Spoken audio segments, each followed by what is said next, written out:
Alright, today's review is going to be on the original Guardians of the Galaxy movie, so let's go ahead and get into it. Alright, so straight up the plot 7 9. This movie has a better plot than normal movies. It's kind of a family coming together plot. They're all criminals on the run sort of vibe a little bit. It doesn't start like that, but it gets to that very fast. Yeah, so it's a whole family of criminals on the run plot, and they eventually come together and realize, wait a minute, I really like you guys. Yeah, I mean we've seen it before. Ragtag group of misfits that finally are like liking each other and stuff like that. But yeah, I mean general generic plot. Let's go ahead and get into the dialogue. So the dialogue 7.5. Again, MCU not really that well known for good dialogue. This movie's mainly got comedic dialogue in it because it's trying to be a comedy.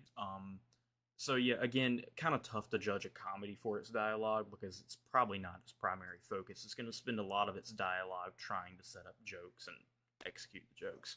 So yeah, let's go ahead and get into the acting. 8-1. I feel like for this movie, for like how goofy it could be, the acting in it is pretty good between Chris Pratt, Zoe Saldana, obviously Bradley Cooper with the voice acting. I don't know who plays Ronan. He does a fairly good job. He does come off a little comically evil sometimes. Uh, uh, what is Bautista's first name? Dave? Dave Bautista. There we go. Little time in the Mind Palace sorted it out.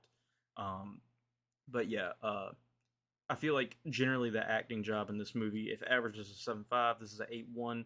It's decently above average. It's not great. It's not phenomenal by any means, but it gets the job done, especially for a movie that I think needed it kind of because the plot's not phenomenal and the dialogue is average. So I think that little bit of like the actors trying and actually taking the role seriously and not thinking, oh, I'm a superhero, I'm meant to be goofy. The only one who does that is Chris Pratt, but that superhero is meant to be goofy. Star Lord is meant to be goofy. So I feel like he nailed it. Yeah, credit to him. Anyway, cinematography 8.6. This movie looks really good. This movie, it pulls off the like sci-fi vibe, like the outer space, like not advanced civilizations, but at least just like a space like type civilization. With Xandar, they do that pretty well. I think they go to nowhere in this movie. I'm pretty sure. I hope I'm not getting that mixed up with future movies. But yeah, I'm sorry. I watched a whole bunch of them, and I'm just going back and doing the reviews for them now. I'm pretty sure they go to nowhere in this movie. But yeah, I feel like they pulled off all that really well. Specifically, my favorite scenes are the ones on Xandar because they're really bright, vibrant, and it's a time where I think the VFX could fail the movie visually, and it doesn't. And I feel like that's a really big deal that they're able to accomplish what they want to accomplish with their visuals. Obviously, it's not like stunning, but it's not. It doesn't take you out of it, and I think when I say it doesn't take you out of it, describing that would seem like, oh, that's just average. That's just what you would expect out of most movies. But what they had to accomplish was hard here. So that's why I give it an 8.6. Soundtrack 9.1. The soundtrack of this movie, I've had a conversation with my brother about it who rewatched these movies with me. It's a little tough to judge soundtracks because, for example, with the Guardians of the Galaxy movies, they use a lot of pre-established music from pre-established artists that everybody knows the song is a good song, and the reason that James Gunn or whoever may have picked it for this movie is because it fits the tone and it's like a good like a little vibe, I guess, is what you're looking for.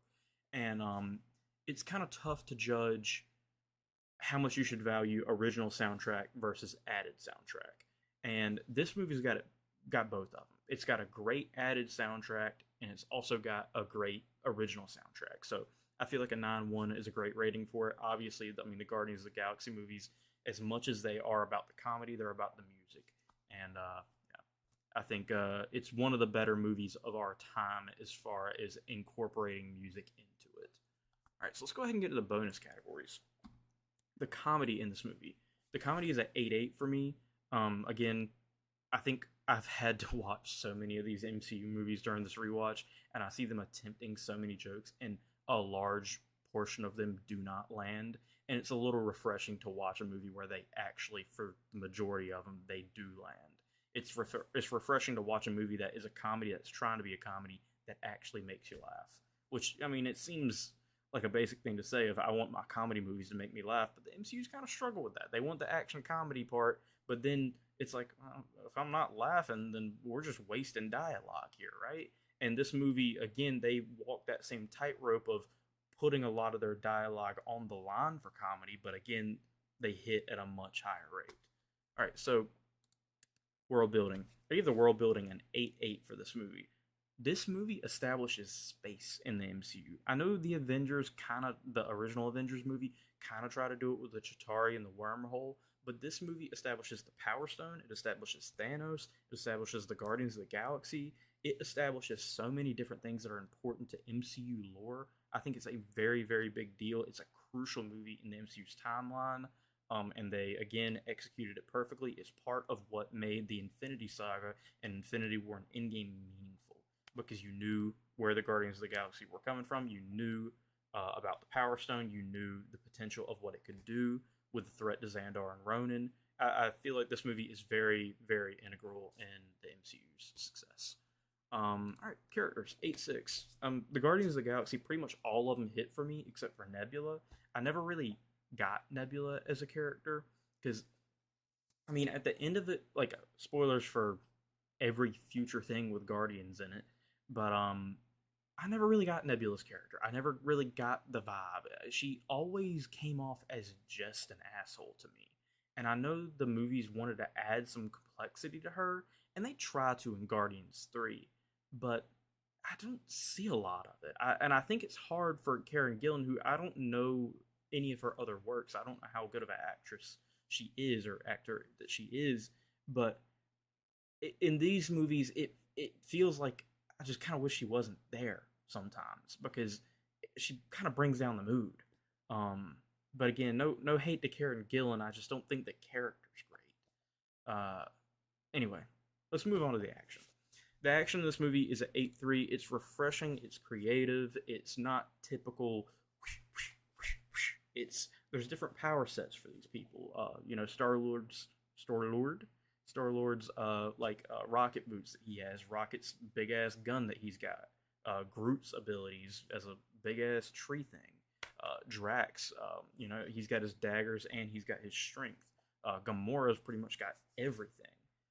Again, I think the action in this movie it's better than most MCU movies at an 8-3. It's not like phenomenal, but it's at least interesting. Which I'm always going to give you points for being interesting. All right, so then we got the final total grade of Guardians of the Galaxy being an 8-6. This is actually, I think this might surprise people. I have it 0.1 higher than Captain America: The Winter Soldier. I think just for me, like the thing with Captain America: The Winter Soldier, and I don't know how valuable this is to other people, but it's a better Captain America: The Winter Soldier is a better first time watch, I think, because the lack of comedy and the serious tone, and Guardians is a better rewatchable movie because of it's got good action, it's got good comedy, and it doesn't have a super serious tone. It's a nice movie that if you just see it on or something like that, or you want to put something on, it's a good movie to just have on in the background. You might find another chuckle in it or two. But yeah, I've got it barely above The Winter Soldier right now, and honestly, I think those two are interchangeable. I like both of them I like both of them pretty well, maybe? I don't know what I was going for there.